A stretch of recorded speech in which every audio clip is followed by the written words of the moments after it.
大隻，好大隻啊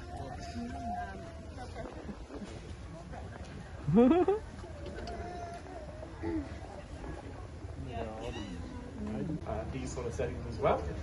What we're looking at as well is these guys do live quite a long time. Do anyone have any estimates of what you think they would live for?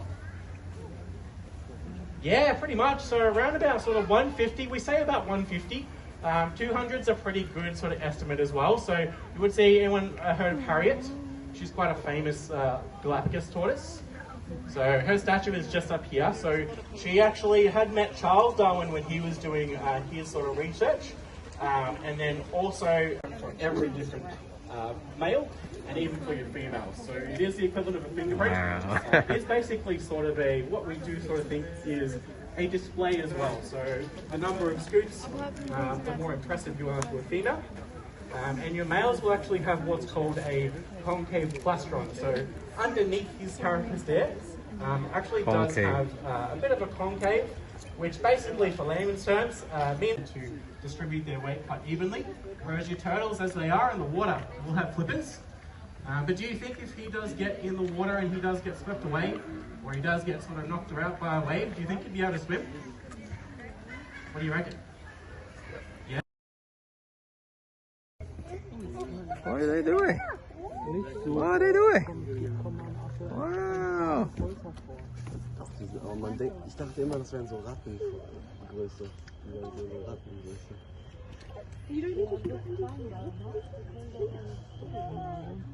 Womba.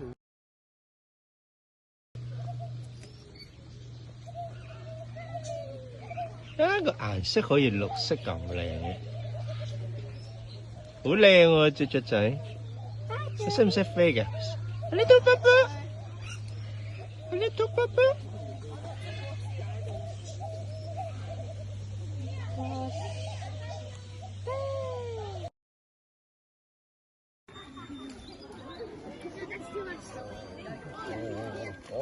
힘들었어.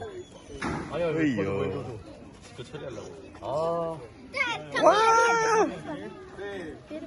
Hi.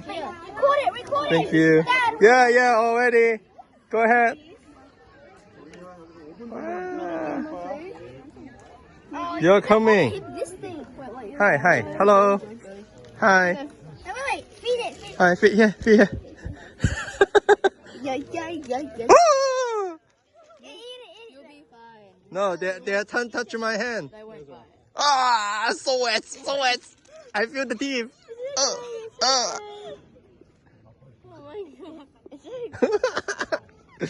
Well, I'll just keep you hydrated. Yeah, man.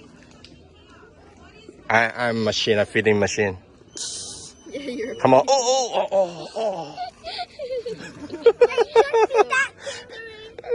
Don't feed that kangaroo. Here you go. Yeah. Oh, no. You're licking me. Jenny, me, we have to go. Where are you going, girls? Last one. Last. Come on, baby. Yeah. Oh, there you are. For you. All for you. Hey, it's all for you. Okay. Ah. Small baby Cora. Where are you? Yeah. I saw you. Hi. Ooh.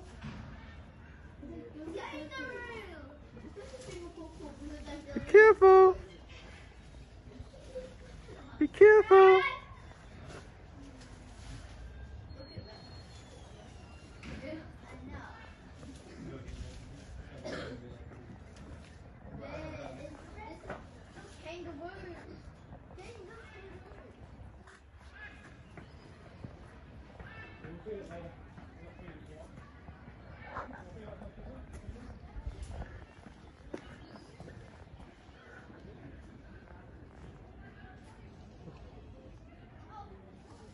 Ah. Yo. It's so cute, man. Ooh. It's two here. Ah, there's the food too. Ooh, scary. Oh my god, I think we're getting. There's some food. They come to find the food. Oh, the tall bird. Look at the tall bird. Oh, Oh my god. wow. Oh my god. Ooh. One's just staring at you. Hi, birdie. Hi, bird. Small boo. Oh, that one behind. You see? All the food is sticking on the Yeah. Yeah. You can find the bird. They're still there.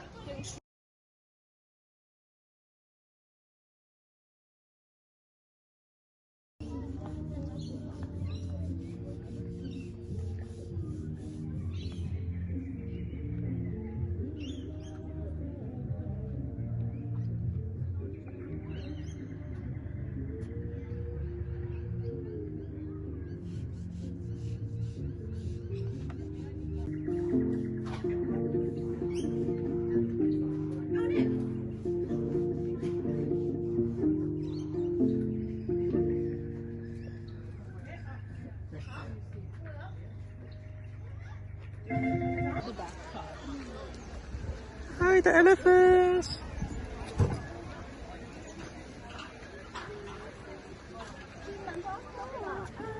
You're lucky you get free music. Yeah, on the way back. Yeah. Yeah. Wait, I see a whole bus singing it here. Yeah. Emu and chicken. There's chickens and emus. I know. Yeah. They're so huge. They're like gulping it. Yeah. Go bring. Go. Go. Go. Go. Go. Go. Go. Go. Go. Go. Go. Go. Go go go go go go go go go go go go go go go go go go. Chicken out. Wait, Chicken out. Chicken banana. Chicken banana.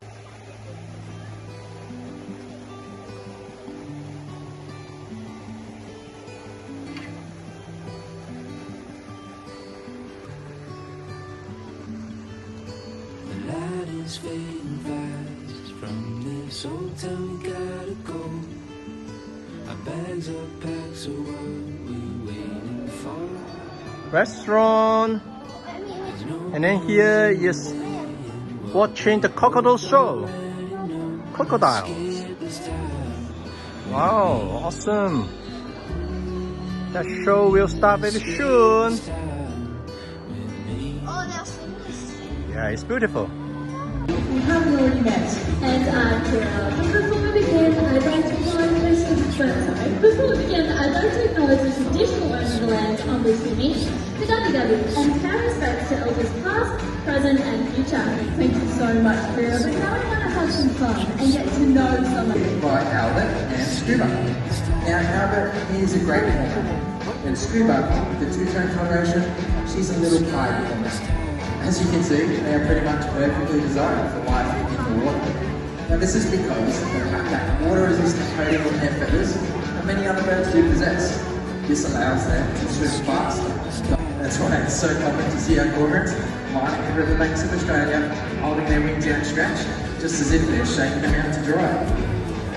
Now, Albert and Scuba, they are only 2 of 5 different species of cormorant found. Now Douglas here is what's known as a black neck stork, commonly known as a jackaroo. This is the only species of stork found here in Australia. Let's check him out as he makes his way through the water. He uses those long skinny legs and sword-like beak to stab out and grab his food. Now prey items jackaroos might go after are things like fish, eels, crustaceans, and up north, even juvenile saltwater crocodiles.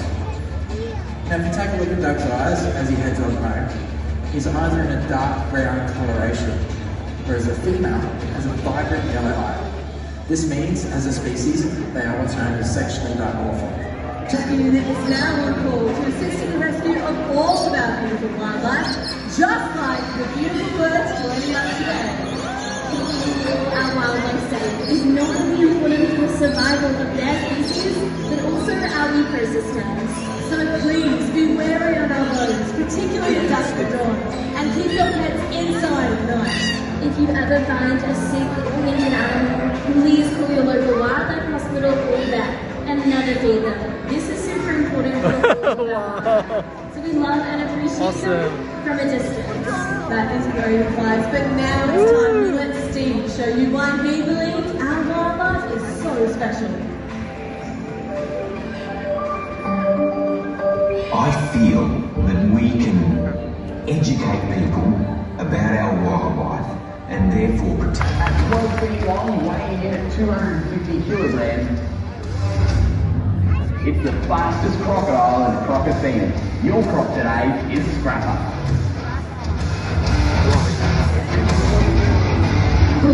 Crocodile Scrapper, you're in for a treat. Now, millions of years ago, dinosaurs roamed the earth, and you're about to meet one of these living fossils, a link to the creatures of the past. And here to tell you all about it, we have Nathan. Please give it up for the Australia Zoo Club team! Enjoying the show so far? Yeah, come on, we enjoying the show? Excellent, let's get into it. Well, I might be a bit biased, but mine is taking part of the show's coming up. A saltwater crocodile feed. Today, we have one of the fastest, one of the aggressive crocodiles we have. His name is Scrapper, son of Agro. If you haven't watched any of Steve's docos, you might be more familiar with that crocodile. Now, as he makes his way out, you can see not making a ripple or a bubble. He has osteodermal plates, these lumps and bumps all across his back that allow him to move through the water unsuspected and undetected. So you can see, even though there's a nearly 4 metre long crocodile, over 300 kilos, sitting right there, if this was deep, dark, murky water that you typically find them in up in Northern Australia, their natural waterways, you'd have no idea he was there. So as he creeps his way up, you can see he's going to set himself up, pull those feet forward, a big kick in that tail, and hopefully put on a little bit of a spectacle for us. Come on, Scrapper.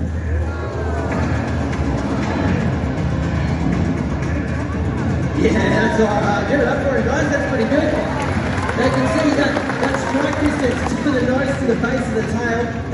He can do that as quick as a blink of an eye. And then up on land as he moves across, slow. Those short little legs, big round belly, makes it very hard for him to move up on solid ground. So he'll strike for 2 reasons. One's for food, like you've just seen. Another one's for territory. And then he also has another way that he strikes, which is a bit more vertical. And Bruce is going to show us that. Alright, so I'm just going to try and turn Scrapper around and bring him back down through this narrow canal section. These guys are smarter than people give him credit for. He knows we normally feed him up in that corner next, so we're just going to mix it up a bit and try and keep him guessing. Crocodiles, they only have a small brain, but in that brain they have a cerebral cortex or a frontal lobe, and that means they're able to learn and remember the patterns of the animals out in the rivers of Northern Australia.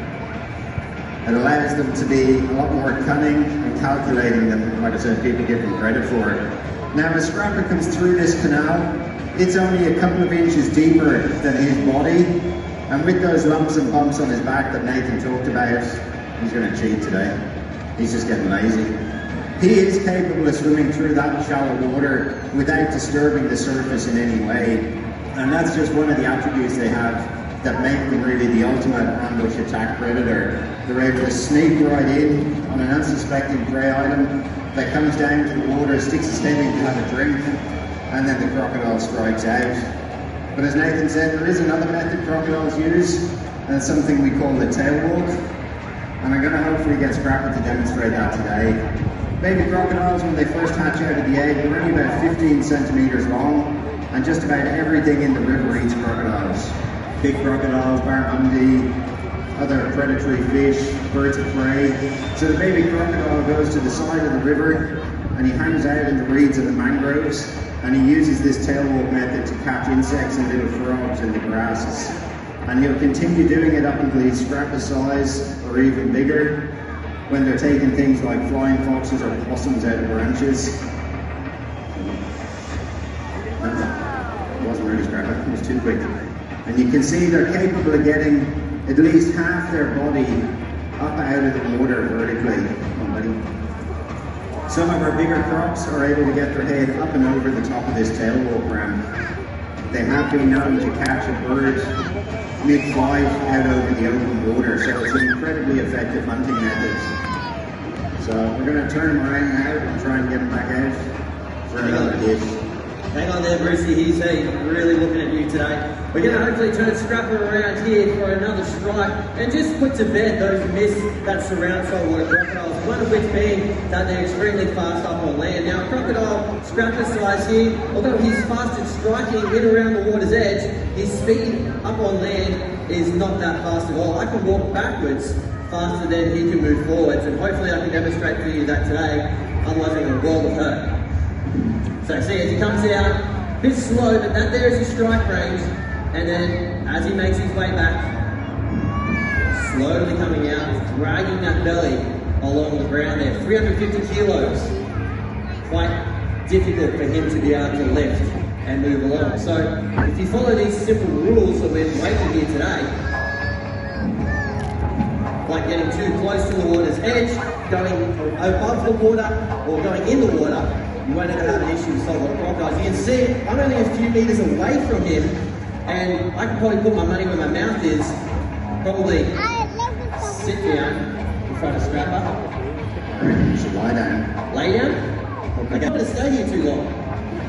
But you can see I'm closer to him there, but as I move further away and closer to his water, his territory, already turns, and I'm running away from him. He wants to defend this territory with his life.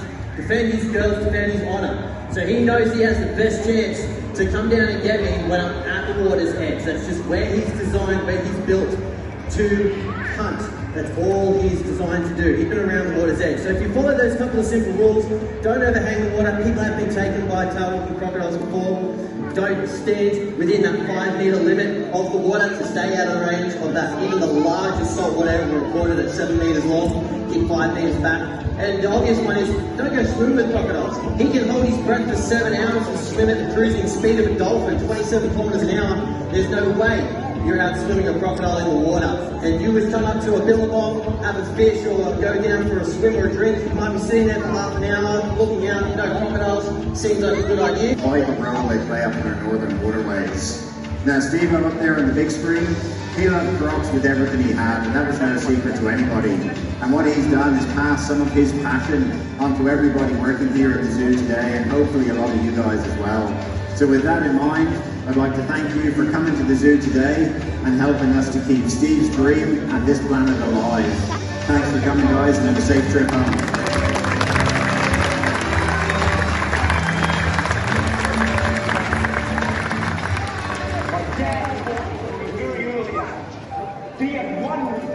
Eagles because he has that big wedge for a tail. So these guys, what they do is, as Emilio would be hunting, he would be soaring up really high in the thermals, which are just large pillars of hot air. He'll use those to spend most of the day up there on the wing, hunting for whatever he can see because he has exceptional vision. So does anyone want to take a guess at how far his vision is? So he could, it's pretty far, I mean, I can imagine looking 2 kilometers away and he could get far away, but he could do it, it's pretty far.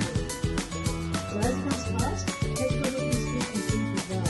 Again, like all birds and things, has those large talons if you want to touch his tail. He also at the back has what's called a helix tail. So that one is the biggest of all of his. So you have kind of push it into the cactus, and what the tail does, it does comes onto the side of use that big head fork, so we can throw that apart or use it. So these guys are obviously exceptional hunters. They will go for large, quite large.